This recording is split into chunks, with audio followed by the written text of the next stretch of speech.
Here's integrated 3. This is problem 3-16. So it says for each of the functions in problem 3-15, sketch the graph of y equals f of negative x. So I posted another video with a better explanation of why this would be a reflection across the y-axis. But the short explanation is you probably know that y equals negative f of x is going to reflect you across the x-axis.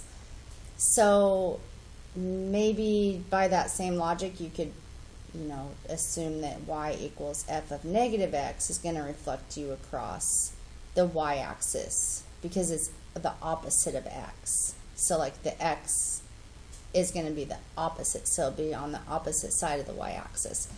So I'm not going to really go deeply into that. I'm just going to show you how to sketch these graphs. So you already have the graphs, like they gave you the graphs in 315. So I would, if it was my problem, I wouldn't even do tables or anything. I would just look at it with my eyes, and I would just take this point and I can estimate what's the reflection. Like you take a point that you know is exactly on these little lattice, the little cross right there, and you just reflect it across the y-axis. So you just go 1, 2, 3, 4. So then I have to go 1, 2, 3, 4. There it is. And then here's another nice point right here where you can tell this is exactly negative 3, 0. So I'm just going to go 1, 2, 3.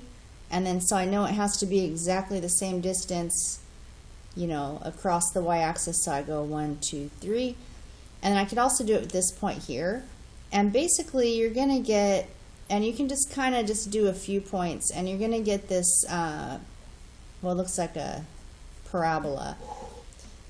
You're going to get it, and it's going to look exactly like it just got reflected across this y-axis. Now, if you want to do it with a table, you can use your equation and you can make tables and do it that way. Or you can, list some ordered pairs. But when they give you the graph, it's kind of easier just to use the graph. So this would be the graph for letter A. It'd be this one over here that I wrote in my book. And then here's the original graph on letter B.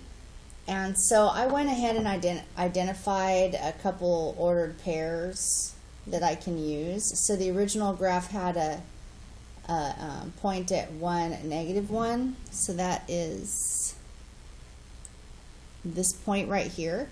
And I know it needs to reflect across the y-axis. So it's 1, the distance from the y-axis is 1. So I'm going to go 1 onto the other side. I'm going to make that point. And then there's another 3, 1 is on the original graph, and that's this point right here. And I'm just going to graphically, walk it over across to the other side of the y-axis. So I'm going to go 1, 2, 3. There I'm at the y-axis, so I need the same distance on the other side of the y-axis. 1, 2, 3. There it is. And then I'm just going to use my eyes to imagine what is a reflection. So like this one's got to go this way for it to, well, something like that. Try to do a little bit better than I did. See, if this one goes this way, then the other one has to go the opposite way, so it looks like a mirror image across the y-axis. This one's over here, so this one's going to just be over here, something like that.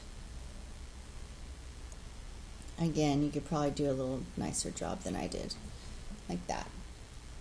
Okay, this one I'm not even going to bother like showing any points. I'm kind of going to eyeball it. Obviously I can see this point and this point. So I think there's going to be another point that corresponds to this point, but on the other side. And then I think it's just going to go. It's just going to go down like that. So you can do it that way. They gave you the graph. Okay, and that's all I got.